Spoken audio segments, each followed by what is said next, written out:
Well, look at that. A change of scenery, huh?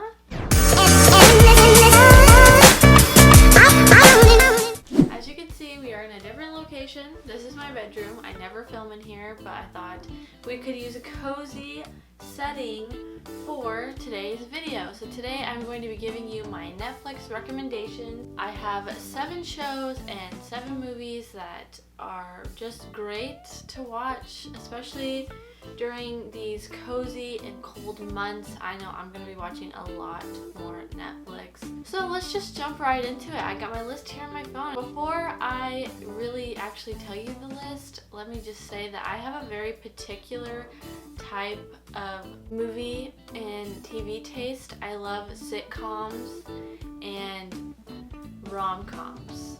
So expect to see a lot of that. In no particular order, let me just start. So for TV shows, so the first one I have on here is Gossip Girl. I love Gossip Girl. You will get angry, you will get happy, you might cry. I'm pretty sure I've cried at least twice.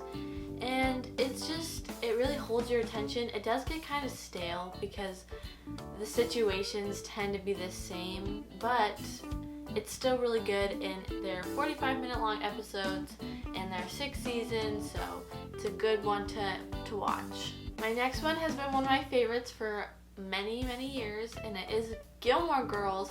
Everyone knows this is the cozy TV show to watch in the fall. It is so good. And then I also recommend to watch the Year in the Life, the Netflix special that they did. Not as good as the actual Gilmore Girls series, but I mean, it's fun to see how their lives have changed. There we go. Words. I can speak them. Number 3. This is one I discovered during quarantine and I fell in love with it, and it is The Good Place. This show is so good. The 2nd season, I will tell you, is terrible. I hated it, but the 1st season is so well done, and I think the 3rd season is on the right track. Definitely not as bad as season 2, but not as good as season 1. And I haven't watched the 4th season yet, but I will be watching that after I finish watching the rest of Gossip Girl. Number 4 is Stranger Things. This I probably wouldn't expect from myself. It's really good, very entertaining, lots of twists and turns, sci-fi-y. Perfect cozy thing just because it's darker and it's very interesting and captivating. Number 5 is really random, but this is such a good show, especially during the holiday months, because we all know that we're inside being cozy, eating food, baking, doing the things, but it is the Great British Baking Show. This show is so relaxing and it is so fun to watch, and I always love the people that they have on the show, and it's just amazing. I love it. I love it. Okay, so number 6 is Shameless. Shameless is another one of those family sitcoms that is just, it never ends, you know, like the situations are always kind of similar, but it's entertaining. And I think this is a really good one to watch during these colder months because there are so many seasons and they are long episodes. And last but not least, number 7 for TV shows is Fuller House. This is really random. It's another family sitcom, but it's more on the kid side. Like it's kind of cringy, I would definitely say, but Candace Cameron Bure, if you don't love her, she's amazing.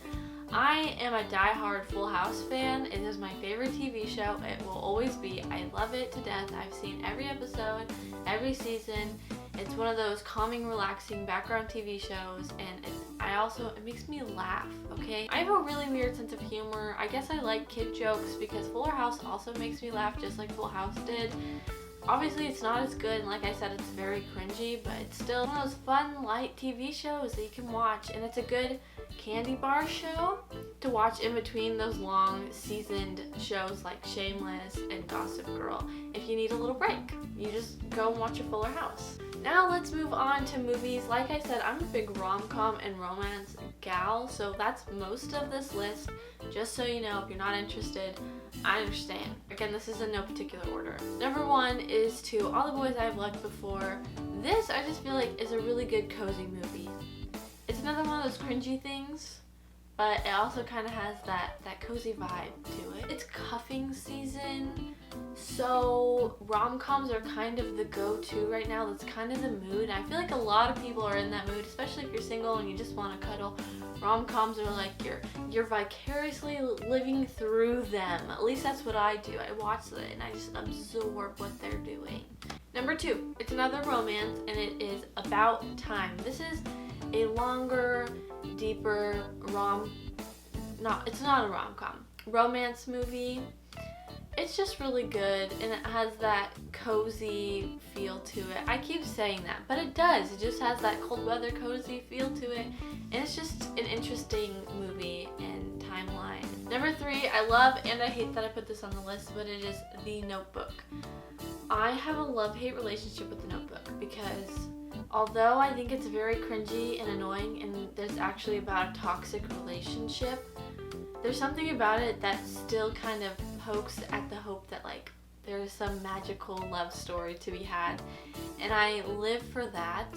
So when I watch that, it feeds the unrealistic love story. But I just have to say, I actually don't really like the characters very much in that movie, and I don't really like the relationship in the movie, and I hate the whole bird scene, if you know what I'm talking about. Spoiler alert, how they both died together, that just But you should still watch it because I feel like it's one of those movies you have to watch. Number 4, this one is kind of random compared to the romance movies, but Sleepy Hollow.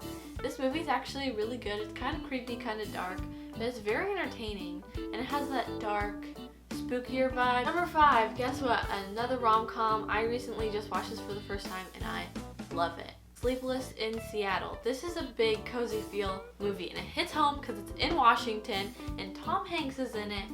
Oh, and it touches on that magical, unrealistic love story, and I don't know, everything about it is amazing. I love it. This is probably one of my most recommended ones. It's so good. Number 6 is The Perks of Being a Wallflower. This is like a coming-of-age rom-com-esque movie. Not much to say here. I just think it has that darker, cozy vibe. Repeating myself again. Just a good little movie to watch. Very last, number 7 is Bird Box. This is a good dark film to watch during these colder months. You know, when you need something a little bit spookier. I kind of hate the movie a little bit, but also it is really entertaining. I haven't watched it since it first came out, but I just think it'd be a good movie to watch, you know, in the cold months. So that is all I have for you. I hope you guys have a great rest of your day. Leave your Netflix recommendations down below. I'm about to finish Gossip Girl, and then I'm going to finish The Good Place very shortly after. And then I will be looking for a new TV show. Let me know if you try to watch any of these things or if you've never really thought about watching them. And again, leave your recommendations down below. My Instagram will be linked also. And that's all I have for you today. Thanks for joining me in my bedroom, and I will see you guys next weekend. I love you. Bye-bye. Mwah.